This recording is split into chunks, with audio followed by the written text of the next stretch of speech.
जय श्री कृष्णा भक्तों, श्रीमद् भगवद गीता अध्याय 6 श्लोक 36। असंयतात्मना योगो दुष्प्राप इति मे मतिः वश्यात्मना तु यतता शक्यो वाप्तुमुपायतः। भगवान कृष्ण अर्जुन को समझा रहे हैं कि जिस साधक का मन संयमित नहीं होता है, उसके वश में नहीं होता है, उसके द्वारा समता रूपी योग को प्राप्त करना कठिन है, दुष्प्राप है। लेकिन जो साधक अपने मन को अपने वश में कर लेता है, उपाय पूर्वक प्रयत्न करने वाले संयमित मन वाले साधक को समता रूपी योग मिल सकता है, ऐसा भगवान का मत है। अर्जुन ने भगवान कृष्ण से ध्यान योग से प्राप्त होने वाली समता के विषय में अपनी शंका व्यक्त की थी।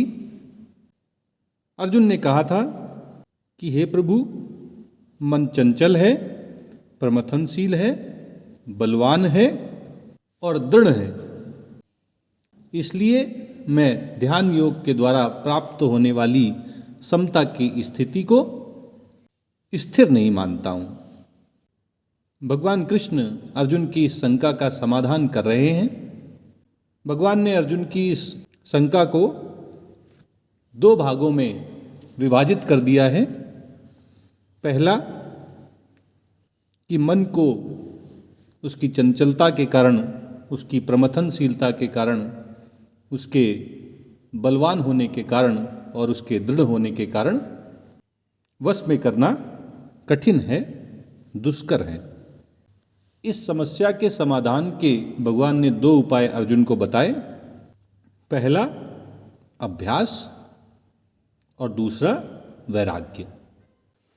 निरंतर ध्यान योग, कर्म योग, सांख्य योग, जप, कीर्तन, श्रवण, मनन आदि का प्रतिदिन नियम पूर्वक अभ्यास करते रहने से मनुष्य का ये चंचल मन शांत हो जाता है और वैराग्य के उत्पन्न हो जाने पर, सांसारिक भोगों के प्रति राग और द्वेष से रहित हो जाने पर चंचल मन साधक के वश में आ जाता है। इस प्रकार चंचल मन को अपने वश में करने का उपाय पिछले श्लोक में भगवान ने अर्जुन को समझाया था।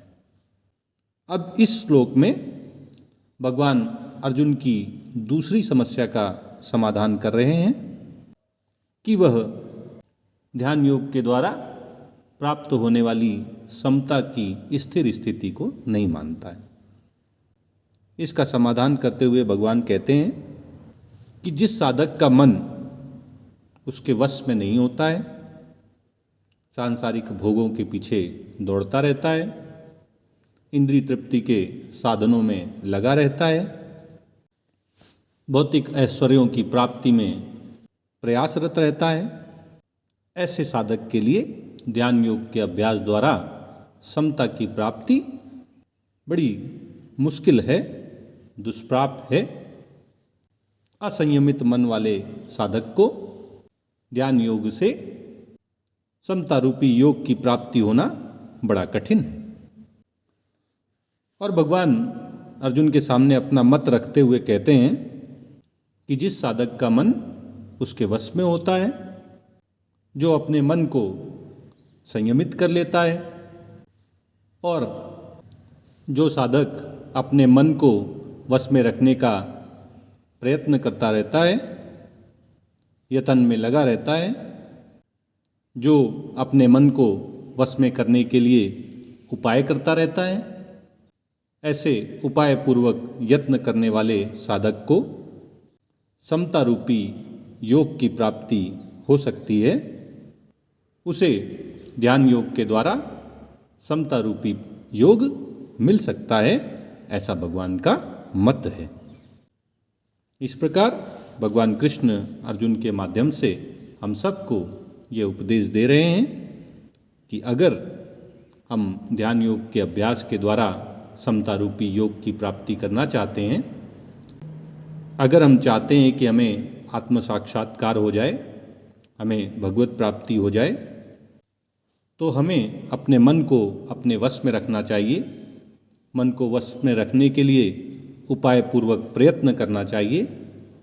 प्रतिदिन नियम पूर्वक संयमित मन से ध्यान योग का अभ्यास करने से हमें आत्म साक्षात्कार की प्राप्ति हो जाएगी, हमें भगवत प्राप्ति हो जाएगी।